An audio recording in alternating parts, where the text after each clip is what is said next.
In so many African families, mourning isn't just a private matter. It's a communal act shaped by rituals, their customs, and generations of belief in these particular mourning rituals. Yeah, where there's life, there's also death, and we have to think about these as African families. But even within these families, we have become more modern, right? We've become more diverse, and we spread across cities, even continents these days, and these traditions are being tested. Do they still have a place in modern society? How do we honor cultural expectations while respecting new ways of grieving? Also, how do we blend interfaith families navigate traditions that don't always align to what these different faiths, are accustomed to? So we're looking at that today. We're looking at what it means to mourn in modern times. And joining us on the line is Calvin Motebang, who's a family wellness marriage officer and counselor, joining us from Lesotho. And joining us from Nigeria is Asabi Olorinniyi, who's a cultural consultant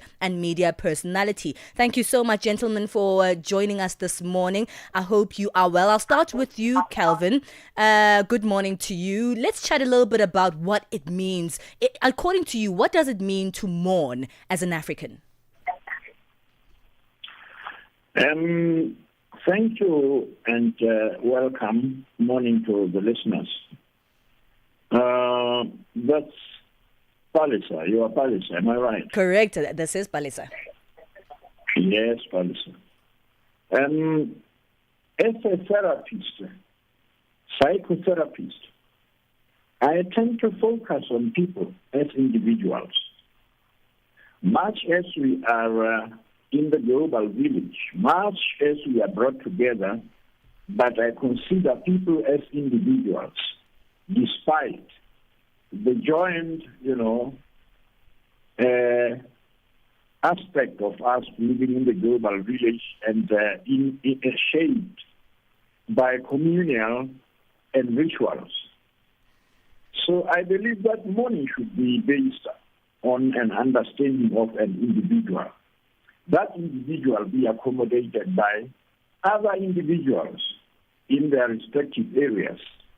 Much as we have to follow and abide by the expectations of the cultures and traditions and the like. Mm-hmm. But the main concern and the bell that we should be ringing within our understanding is that we are dealing with an individuals.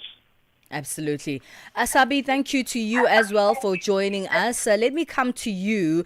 We are Africans, but we all have different faiths. We all have different rituals. We all have different traditions, different languages, and mourning looks different for all of us. In its essence, I would like to give you the same question. As an African, what does mourning actually mean?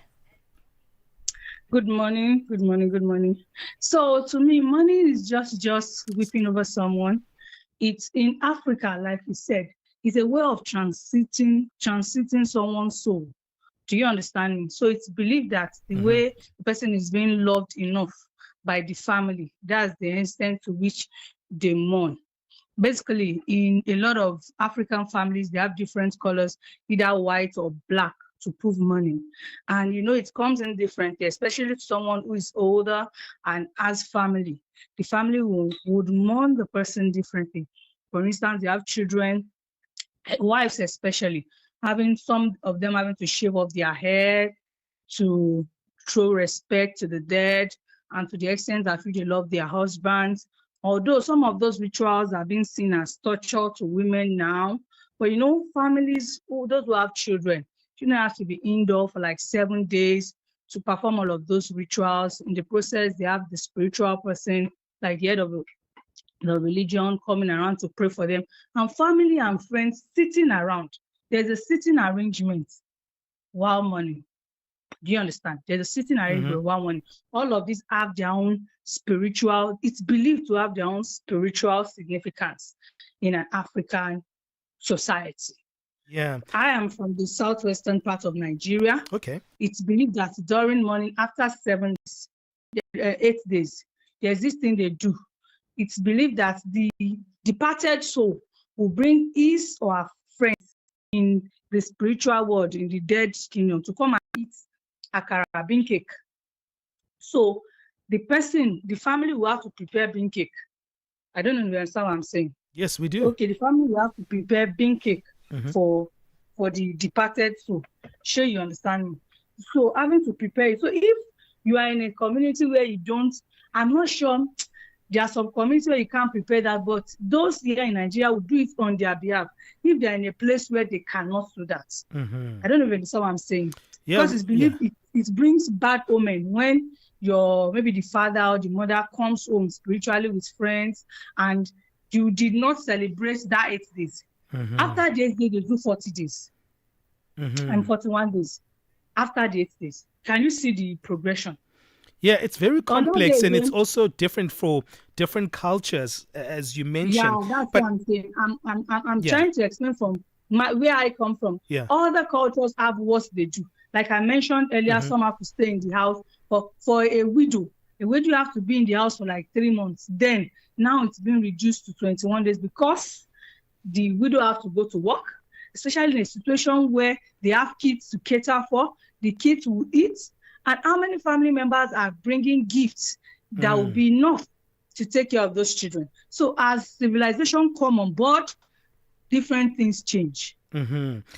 Okay, let's take a bit of a break. And I want us to contest with the tension. I think it's a good start because in both your responses, there seems to be a little bit of a tension because as the first answer from Dr. Calvin was the fact that, you know what, it's an individualistic process. As much as we are in a community, we have our own individual way of mourning.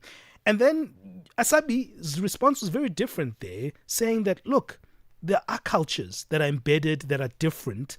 And at times, these are impositions that are there that we need to actually partake in some of these mourning rituals and mourning practices. Does modernity allow the shift of that? Is there a balance between that individual way of mourning and our African historical traditions and practices? We'll tackle that after the break. Annika Longi sur Channel Africa. Comment est-ce que les militants et sympathisants du parti, les transformateurs, ont-ils réagi face à la condamnation de Succès Masra? La condamnation de Succès Masra ne nous a pas surpris et les militants transformateurs ont été bouleversés et indignés étant donné que le verdict est un verdict lourd, illégal, injuste et donc face à la répression dans laquelle le peuple tchadien est confronté, les militants transformateurs se sont résignés de ne pouvoir pas sortir manifester. Et donc, c'est une situation totalement absurde pour un pays. Et aujourd'hui, nous célébrons le 11 août, fête de l'indépendance. On pensait que le verdict allait être plus ou moins clément, mais le verdict est sévère. Annika Longi, tous les dimanches sur Mix Vibration. Start your day right with Channel Africa Breakfast. That smells delicious. Live, 5 days a week. Hey, you are listening to Channel Africa. Thank you for joining us on all our platforms, DSTV, Channel 802, OpenView 628, www.channelafrica.co.za, and also the SABC Plus app. We're speaking about mourning in our first hour conversation. And, you know, there is a bit of a friction, you know, because the modern life actually has impositions as well. Because, you know what, at some point you have to get back to work. Yeah. 30 days of mourning is not realistic anymore, and maybe it is like something that you could actually call your boss and say, I need another 30 days because we need to practice something that we haven't actually done in the past 30 days. Sounds like 30 days of firing to me. Yeah, and your boss is going to be like, no, it's not going to happen. There's no such thing as 30-day leave. Yeah, absolutely. We're speaking to Asabi Olorinniyi, cultural consultant and media personality, joining us all the way from Nigeria. Also, we have Calvin Motebang, family wellness and marriage officer and counselor, joining us from Lesotho. Calvin, I mean, both of those responses from yourself and Asabi are very different. They come from different stances, right? Not that they're contesting against each other, but does modernity actually create a space for us to spend 30 days mourning? Is that still a realistic thing, to wear black every single day at work as a widow? Well, it will depend on the understanding of the employer and the employee as a result of the cultural influence But I believe that our culture is also influenced predominantly by the time that we live in. We cannot ignore the time, much as we still consider the culture, but time is on us. So since we are in this time mixed with people coming from different backgrounds, some as employers, some as employees, we should come to the ground whereby we accommodate everybody. We talk of being the global village together, but that in itself should be correctly understood and accepted. Doing that should not be interpreted in any way as losing one's identity. Sure. But it should be recognized and approached by all, the employee and the employer. Even in marriage, the husband and the wife could even marry now cross-culturally. If the woman would want to mourn for 30 days. In some of the practices, when mourning is happening, even the bedroom is not shared. So we will need to learn and understand those things in the background of people that we live with. So to me, as I say, I fully believe that an understanding of our psychosclerosis interpretation in its entirety would help in the opening or accepting each other despite our differences. We have accepted to become the modern and the global village in diverse. So we should learn to accommodate each other in our diverse traditions and interfaith background. Mourning for a month or so, at work, even at home, or wherever, even in the church is also playing a very big part.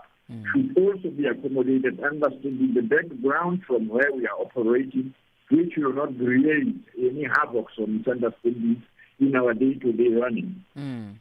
You know, Asabi, things have evolved quite a lot, obviously, in the days that we're living in today.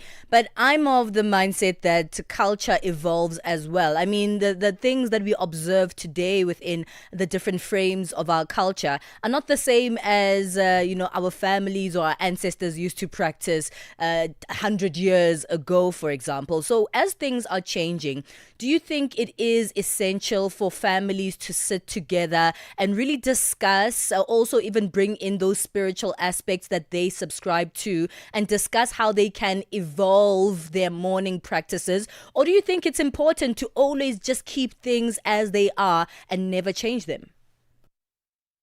Like you mentioned, things have evolved. We're in a civilized world, 21st century. Those days, our forefathers don't have access to internet, to mobile phones, to computers. So things must definitely change. Things must, not maybe. Although some families are still very rigid. There's this family I heard about that the wife insisted on not having to shave off all her hair, like shaving off all her hair. But instead, she said she would do a low cut, like an Anita Becker. And they said she was the one that killed the husband and a lot of stories going on. Then she has to go to work. So she can't go to work in a bad head. Like she'll put on, they said, no, you don't cover that head at that time. Like it's just way of showing. So if I open this hair for like 3 months, I can't do that. So it caused a lot of rush. So things must change. And because of that, people are now make decisions for themselves, for their families. Men have to stand their ground and be like, this is my brother's wife. You can't do that. She took care of me at some point. So the extended family might not do that, but at least the immediate family can stand their ground and say, this woman has been good to me. These kids have been nice to me. She has to go to work. Do you understand? These children have to go to school. They can't be home mourning their father for 20 days, for 14 days. They have to go to work. Do you understand me? So things must definitely change. But there are some things that we can just leave the way they are, just like this having to prepare meal in about 7 days, 41 days. Those ones we can still beat around that. Then it used to be bean cake. Now it's pop-off. Some families that can even afford it, they'll do barbecue and all of that. So things are evolving. So things have to change. Even the same way we bury the dead then, not the same way we bury the dead now.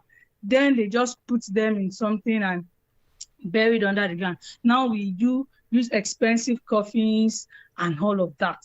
So things around burial rituals are changing. Even naturally, they are changing. Absolutely. So things have to change. I mean, let's wrap it up. I mean, we've run out of time, but I'd like us to also address the issue of the importance of some of these rituals. I know that in South Africa we have a ritual that I think also is adopted in other African countries, tombstone unveilings. Those are kind of post a particular period of mourning, or at times right at the beginning of a burial.